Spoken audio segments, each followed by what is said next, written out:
How many of us have made mindless decisions in our life?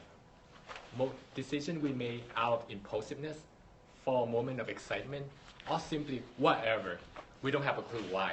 But for Nike's sake, just do it. You did, and you did too. I have made plenty of those decisions in my life. Yet, people look at me and they think, Nhien is pretty successful.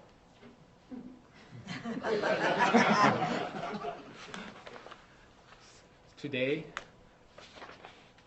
fellow dear Mindless Toastmaster, and those of us who want to be more successful, or at least looks like we're successful, I'm going to share with you 3 stories of time when I made mindless decisions, plus the secret ingredient that turned those decisions into successes.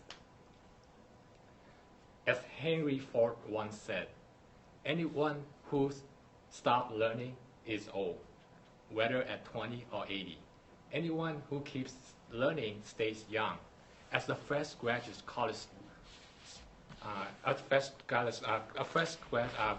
from college, I decided that I'm going to go back to school after I was hired by Mayo Clinic for part-time. Study what? Whatever. For how long? However long. What is the degree good for? Who knows? Just get it first. The next thing I knew, I was accepted to the Mayo Graduate School for the Biochemistry and Molecular Biology Master's Program. And then I was overwhelmed. The college level courses were hardcore. I found out I have to pass the qualified written exam. I had to write this 80 pages thesis paper. Many hair had fallen during the process, and some of my hair started to turn white, just for a side note. And at that point, I learned one new thing, that Henry Ford lied. Anyone who starts learning will get old, whether at 20 or 80. Anyone who keeps learning will get old faster. The second story has to do with an impulsive decision I made when I was rejected from a promotion position I applied to. That was on a Friday, and on Monday morning, I received a phone call. Hello, this is Tom from the Tutor of College. I'm calling in regarding to your job application. What? Apparently, on Friday, I must have misclicked some button on the web and I applied for another job. Yes, how may I help you?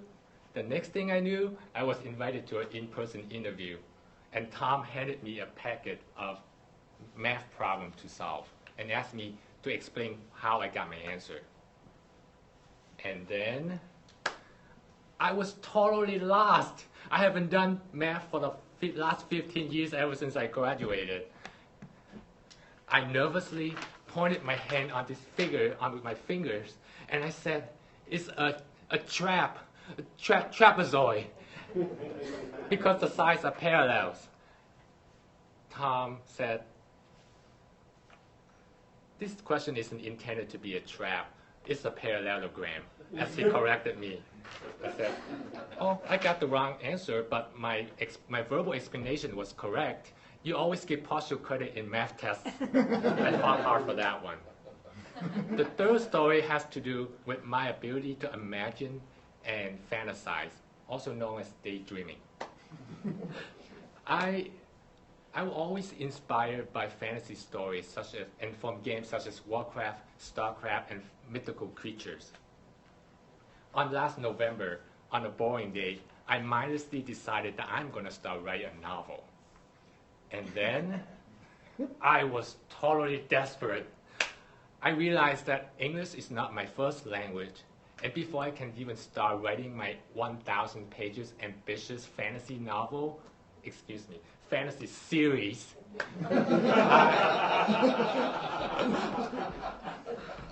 I realized that I needed an outline, or at least some background story.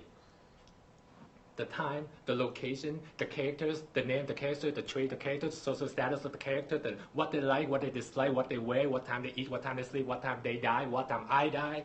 If I figure all that out before I die, I think it's an achievement. Ladies and gentlemen, today I look much older than 20 years old, but I have obtained my master's degree in biochemistry. and I got hired as a math tutor. The partial credit trick worked. I'm still writing my novel today, although I'm still at chapter 1 after almost a year. But one day, I will announce I am an author. The secret to success is to stay consistent and persistent with the end of your decisions. Stay committed, and you will be success. So even though those are your mindless decisions, and they may make you feel overwhelmed, desperate, or totally lost at first, those decisions were made by you at first place because you wanted to.